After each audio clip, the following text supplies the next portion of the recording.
Assalamualaikum warahmatullahi wabarakatuh. Halo semua, perkenalkan nama saya Al-Rasya Aliftira Syaputra dengan NIM 2505112101 kelas CE1D. Kali ini saya akan mengajak kalian belajar tentang apa itu RAM atau Random Access Memory, dan kita akan belajar tentang pengertian dari RAM itu sendiri, kemudian komponen-komponen utama yang ada pada RAM, serta fungsi dari RAM itu sendiri. Dan juga saya akan membahas jenis-jenis RAM beserta fungsinya dari DDR1 sampai DDR5. I think you got it, and let's get started. Oke, yang pertama kita akan ngebahas dulu tentang apa itu RAM. RAM atau Random Access Memory ialah memori utama yang digunakan pada komputer untuk menyimpan data sementara saat komputer sedang berjalan. Dan RAM itu lebih cepat daripada media penyimpanan lain seperti hard disk atau SSD meskipun dengan storage yang lebih kecil, dikarenakan semakin cepatnya RAM atau performa RAM itu mempengaruhi juga ke performa komputer. Jadi semakin cepat RAM-nya, maka kinerja dan kelancaran komputer juga semakin bagus. Dan berikutnya kita juga akan membahas tentang komponen-komponen utama yang ada pada RAM itu sendiri. Kalau kita lihat dalam RAM itu ada chip memori yang berguna untuk menyimpan data, kemudian ada PCB adalah papan utama untuk tempat komponen dipasang. Kemudian ada pin konektor untuk menghubungkan RAM dengan motherboard.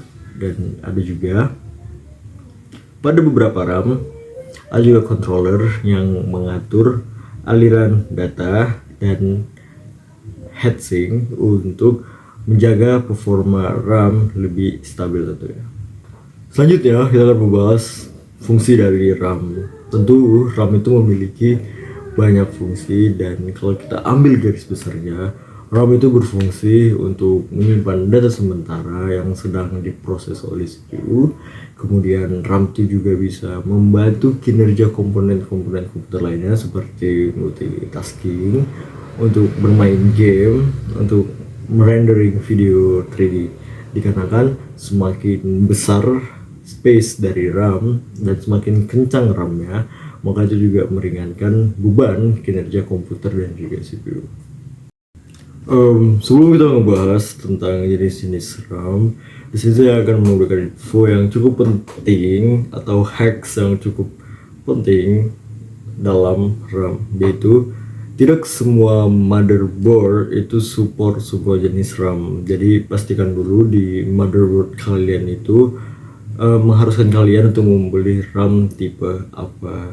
Dan juga mega transfer per second itu bukan kecepatan aslinya. Itu kecepatan aslinya ialah megahertz per second, dan cara mencarinya itu tinggal nilai dari mega transfer per second dibagi dengan 2. So I think it's helpful. And next, oke, sekarang kita akan ngebahas tentang jenis atau tipe RAM dari DDR1 sampai DDR5, dan aspek-aspek yang kita bahas mungkin ialah awal atau tahun diluncurkannya RAM tipe tersebut, kemudian performa yang dihasilkan, habis itu mungkin harga dan juga fungsinya atau kegunaannya. Oke, baik, yang pertama kita akan ngebahas tentang RAM DDR1. Jadi RAM tipe DDR1 ini muncul pada awal tahun 2000-an dengan kecepatannya sekitar 200 sampai 400 mega transfer per second. Atau kalau kalian mau cari megahertz per second, itu tinggal dibagi 2 aja dari nilai 200 dan 400 tadi. Dan ini memakan daya sekitar 2,5 volt. Tapi ini cukup bagus dari RAM pendahulunya, ST-RAM, sehingga dianggap cukup revolusioner pada masanya. Dan untuk harganya pada tahun ini tuh sekitaran 50.000 sampai 170.000 rupiah, dan fungsinya biasanya dipakai untuk browsing atau browse kecil-kecilan untuk komputer-komputer jadul atau komputer kecil yang ada di rumah. Oke, selanjutnya itu ada tipe DDR2. Jadi DDR2 ini muncul tidak lama dari DDR1, muncul juga dari sekitar awal tahun 2000-an, dan Performa yang dihasilkan dari DDR2 ini cukup naik signifikan daripada DDR1, yaitu dia kecepatannya 400 sampai 800 mega transfer per second.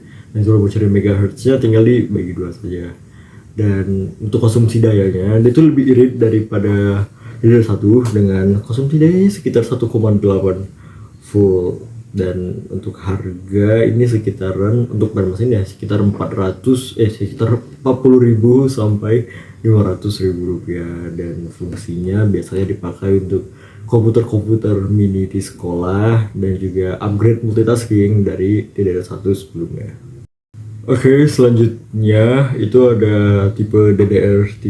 Jadi RAM tipe DDR3 ini muncul sekitar tahun 2010-an awal dengan performa yang dihasilkan itu sekitar 800 sampai 2133 mega transfer per second. Dan kalau mencari megahertznya tinggal dibagi dua saja kayak sebelum-sebelumnya.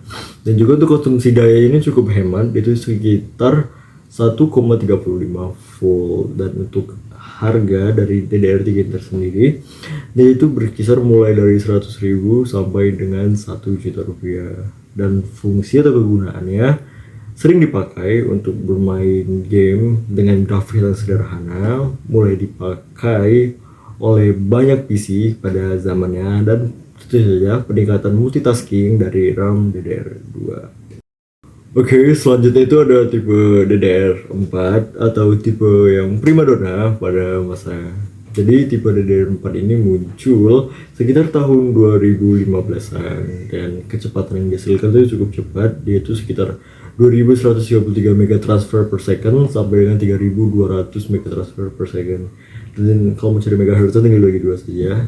Dan konsumsi daya yang dipakainya cukup hemat, sekitar 1,2 volt. Untuk harga itu ada di sekitar 150.000 sampai 1,7 juta rupiah. Dan fungsinya tentu primadona pada masanya, dipakai banyak oleh kalangan pemuda PC dari tahun 2016 sampai tahun 2022 dan cocok untuk bermain game dengan grafis yang hampir high end dan juga sangat amat mendukung untuk pembuatan video profesional, rendering 3D, dan juga tentu saja peningkatan upgrade yang cukup signifikan dari RAM DDR3.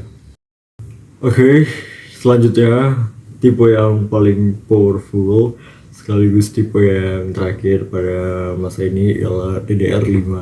Jadi tipe RAM DDR5 ini muncul sekitar awal tahun 2020-an dan kecepatan yang dihasilkannya itu cukup besar, yaitu sekitar 4.800 mega transfer per second sampai kita tidak tahu kapan karena ini masih terus berkembang. Dan juga untuk konsumsi daya itu sangat amat irit, sekitar 1,1 volt.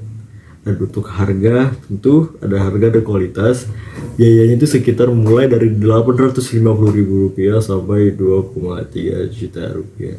Dan tentu juga fungsi atau kegunaan itu enggak main-main, dia itu bisa main games AAA dengan grafik yang high-end dan cocok juga untuk server, perkembangan AI dan juga rendering video. Dan untuk membuat video profesional atau aspek-aspek profesional penting dalam pembuatan film, RAM ini sangat amat baik. Dan juga ini merupakan upgrade yang cukup besar dari RAM-RAM terdahulu ya.